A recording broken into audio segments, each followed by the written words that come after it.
What's up guys, it's BT here, and today we're going to be answering one of my most asked questions. What is my main mouse and mouse pad? Throughout the years, there's just so many mice and mouse pads that come out. I never really get to stop and smell the roses, but recently there's been a slowdown, so I'm able to answer this question without a doubt. I've gone through and I've just been playing with everything, seeing what I like and what I don't like, and I landed upon this combo, and I think I play the best with it. So today I'm going to tell you my reasoning behind why I chose this as my main setup, and maybe give you guys some inspiration as to what your mains should be. But before we begin, I want to share a word from our sponsor, FootMouse. Introducing a revolution in gaming.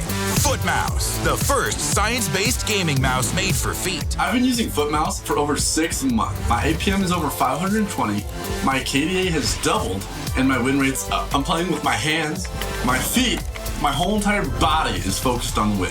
Since I've started, I've completely stopped feeding. FootMouse, get your foot in the game. Well guys, if you couldn't tell already, that was a fake ad, and our real sponsor for today is Raid Shadow Legends. Now if you guys don't know, this is an action-packed RPG game that not only looks amazing with its beautiful epic scenery, but the gameplay also matches how great this game looks. You can play on your mobile device, or you can actually play on your PC as well. I was blown away by just how good this game looks and how fun the gameplay is. And now the daily rewards program for new players has doubled from 90 to 180 days, meaning you can claim your free rewards like energy fills, silver gems and shards, and you'll get a free barbarian legend champion, the Skull of Drake. The new Skull of Drake is insanely good for new players out there. So if you haven't started already, this is an amazing time to actually start and try this game out. So what are you waiting for? Go to the video description, click on the special links, and if you are a new player, you get 200,000 silver and the Tree Feller champion for free.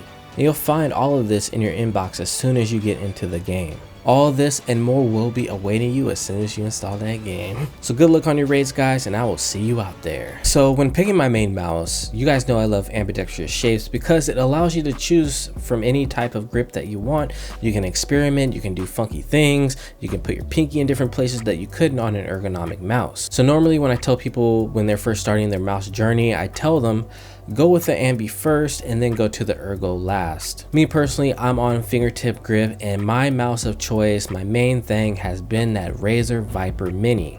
And what I love about this, since I'm a fingertip grip user, is the shape. It is super small and it is super lightweight. I find that smaller mice actually allow me to control the mouse easier in game, like my recoil and my flick shots. So if you have larger hands out there, try going with a step down in size from whatever mouse that you're using. You might actually see an increase in performance because the mouse is just that much easier to control. Now with fingertip grip, I'm allowed to have this pencil action going on for very precise tracking, but one area where I was kind of lacking was my flick shots.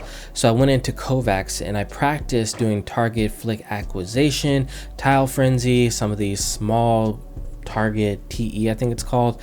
I started doing a lot of these drills trying to get my flick shots a little bit faster because I realized I was accurate but they were really slow. So working on my speed in terms of flicks really helped me with fingertip grip and using this mouse. So what I notice is that I'm actually a fingertip grip claw hybrid. When I'm doing long distance shooting, I actually and one thing that I notice is that I'm kind of a hybrid shooter. I kind of switch over to claw for those long range engagement just to get some stability over the fingertip grip. So that's the benefit of the ambidextrous shape, is that it gives me a lot of flexibility to do a lot of things and hold my mice in a lot of ways depending on the situation that I'm in game. So the 3359 sensor in this mouse actually has a higher liftoff distance than most mice, but I've gotten used to it and it's never really fazed me. In fact, I almost prefer it now over some of the older mice that I used. Like I was on stream and I was using the G305 for fun.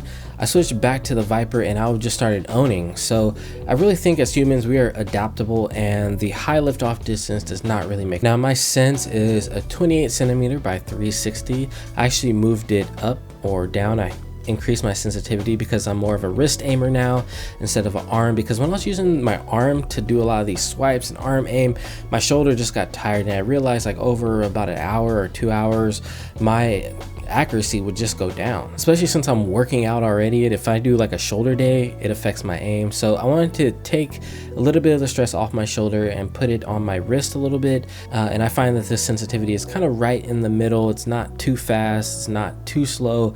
It allows me to be predominantly wrist, but also add in some arm in there. And then somebody also asked me, and another question that I get asked a lot is like my arm placement. I don't put my full elbow on the table. I actually put the meaty part of my arm onto the table about halfway on, and that gives me a nice pivot point. But overall, this mouse has just been a godsend for me. My tracking, my flicks, everything is good.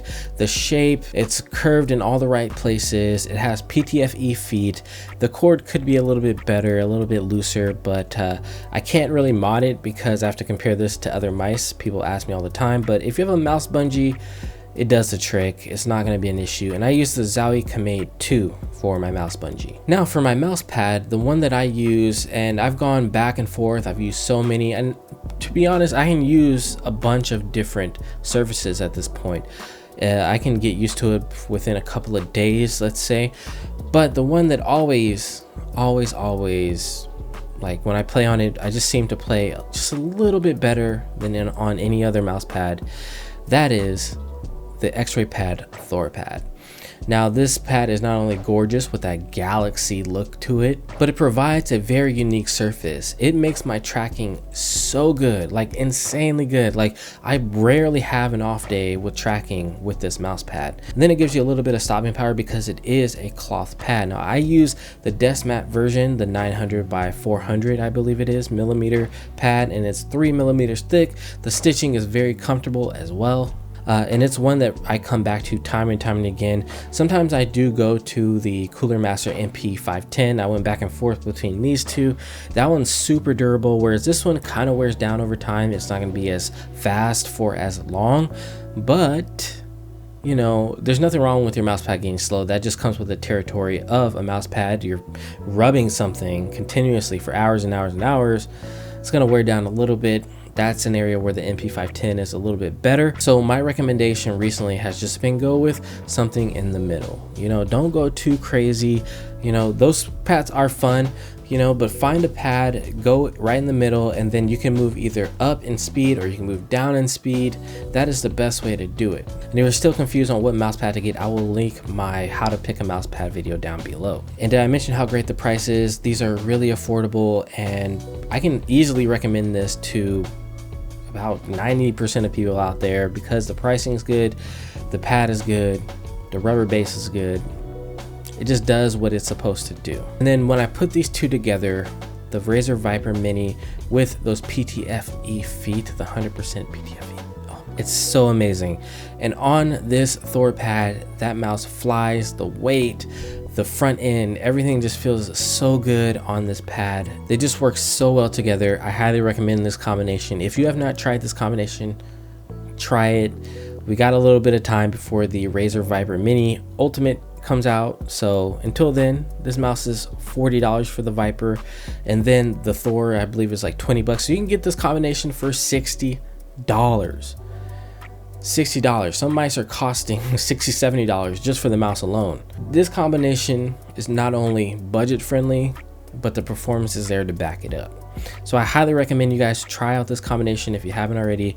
I think I already said that, but yeah, I love it so much. This has been my main thing. I immediately switched back to these two, and it's just a match made in heaven. All right guys, that's gonna do it for my Main Mouse and Mousepad. I hope you guys have enjoyed this video. It has been your boy BT. Don't forget to like, share, comment, and subscribe, and I'll see you in the next video. Peace.